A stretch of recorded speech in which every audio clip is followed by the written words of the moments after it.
Rev up your engine.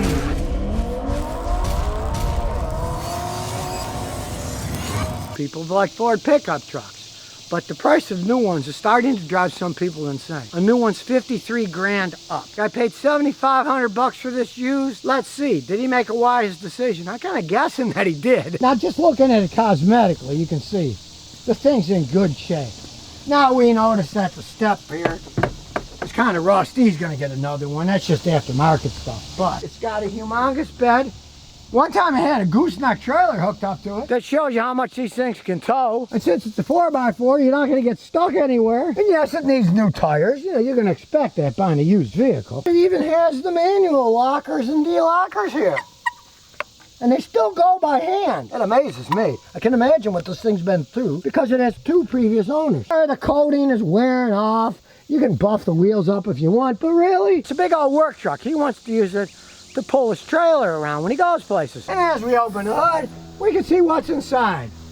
A 5.4 liter. It's gonna run a long time, hundreds of thousands of miles, as long as you keep oil and water in the radiator. Let's start it up and listen. Starts right up. Exhaust sounds fine. I'm sure it's got hand crank windows. One less thing to break. As we can see, it's got 139,000 miles. And like I say, the engines, they can last hundreds of thousands of miles. Now the transmissions are always the first thing to go bad. We're gonna check it when we do a road test. But I've seen them go sometimes 230, 240 before they needed replacing. And then you get a Ford factory remanufactured ones, and it might go another 230, 240. So that's not a big worry. 2-wheel drive, 4-wheel high, 4-wheel low, electronic. But if you notice, it's a Pioneer. This isn't the factory one. They added this on. Well, he didn't add it on. It came with it when he bought it. So what the heck? It's part of his 7,500 bucks. Utilitarian seats. Not fancy leather seats. Seats for a pickup truck. That's what they're supposed to be. You put too much money in fancy seats, you're going to ruin them if you use it for work. Idle smooth as silk. The AC still freezing cold. So the 2 previous owners, one was a minister, had a landscaping business, did a lot of highway driving. And as I tell people, highway driving mileage is equivalent to about 1/10 city. So if you go 5,000 miles on a highway, that's like 500 miles in stop and go city traffic. This had a lot of highway driving, so I'm assuming it's going to ride good, but I'm going to take it for a spin to see. This has the usual Ford failure.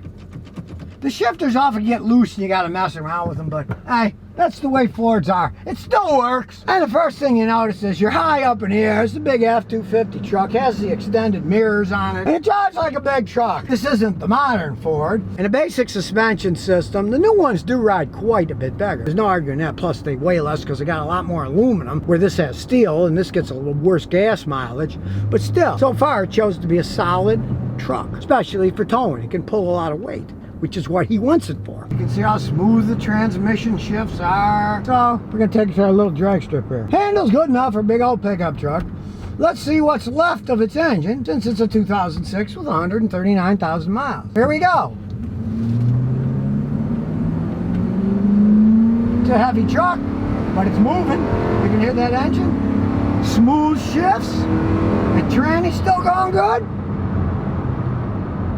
Still in excellent shape. Considering he bought this truck for $50,000 or so less than what it would have cost if he bought a brand new one, I would say it's not that bad of a deal. Especially since it's a 4x4 in case you want to take it out into the fields. These large factory side mirrors, it's great for towing. You can see behind. And I actually like this back window better. It's a full-size window. It doesn't have that slot in the back, kind of loses vision. You can really see 360 degrees in one of these trucks, which of course is great if you're towing a trailer. You're towing a trailer, what do you want? You want pretty good views. See what the heck you're doing, so you don't back into something. Frankly, I'm surprised at how well it rides considering the tires are all worn out and it needs new tires. Now, you're buying a used vehicle as is, no warranty, of course you're taking a gamble. This one seems to have paid off so far. We're gonna hook the computer up and see if there's anything we missed. So here we go with the old scan tool. The old auto scan on this baby. Got the VIN, got everything right. 5.4 liter. We'll do a fast scan. Realize one thing, this may be an 06, but it's an F-250. It's still pretty high level technology. Probably gonna find things that don't mean that much, but it'll generally have some codes. Powertrain, no codes. The gem module is 2 failures, so let's see what they are. And here they are. Circuit transfer case, 2-wheel drive solenoid is open. Failure transmission case, 4-wheel drive solenoid. Fault of ignition key and circuit. You see this all the time on these things. The electronics are just too touchy. As they age, you're going to get weird things tripping like that, especially when they say the modules. The GEM is the general electrical module. You get all kinds of squirrely codes. As long as it works okay, who cares? The instrument cluster and see what that failure is. Again, it's another fault of ignition key and circuit. You know, everything's so complicated these days. The stuff works. Who cares about these stupid codes? I'm going to erase them all. Just clear them. If they don't come back, we don't care. If they come back but it works okay, we also don't care. But if they come back and things don't work, then at least we know what to look at. So, let's look at some data here. Live data. Here we go. There's going to be a ton of information on this thing because it's a 2006 F-250. So far, everything looks pretty normal. Battery's putting out 13.8 volts. That's plenty enough. Look, it even tells you the cylinder head temperature. Of course, it's in centigrade Celsius now because it's set up that way. I can change it to English if I don't want to use metric. Temperature of the engine oil. The fuel pump doesn't have any faults. Giving you the fuel rail pressure, even though it's in metric. We can change it to PSI if we want. It samples the fuel pressure.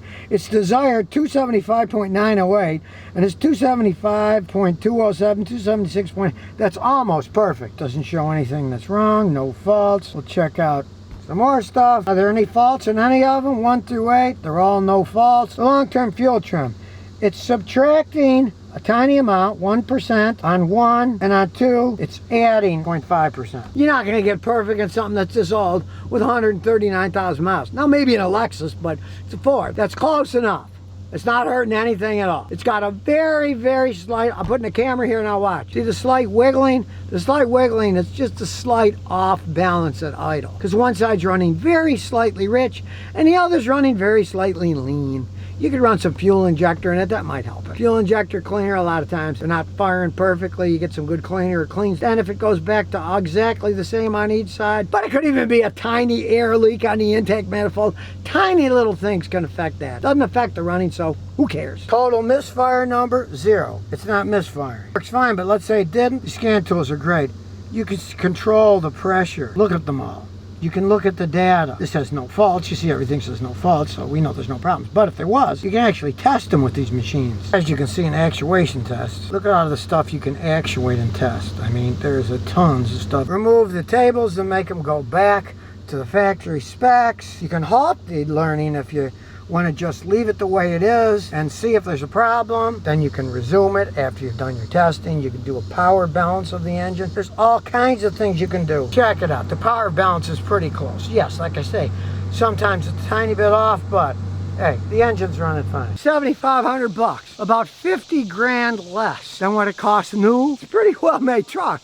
And yeah, it's got those goofy little glitches. They all do that with all this computer stuff in it. But it runs fine. It shifts fine. It brakes fine. The only thing I do to the thing the way it stands now is I put new tires on it.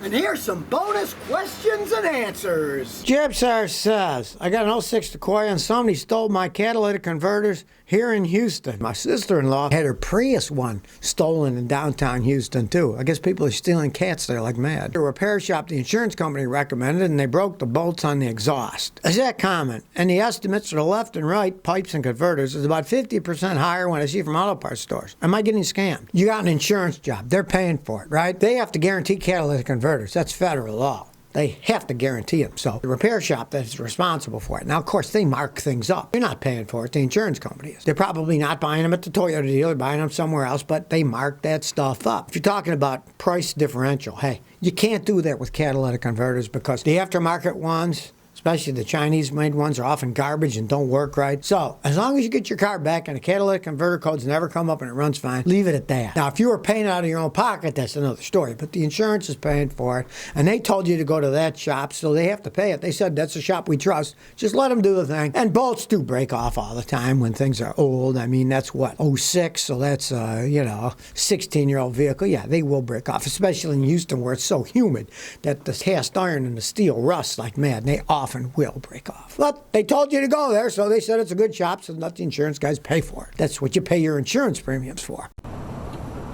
So if you never want to miss another one of my new car repair videos, remember to ring that bell.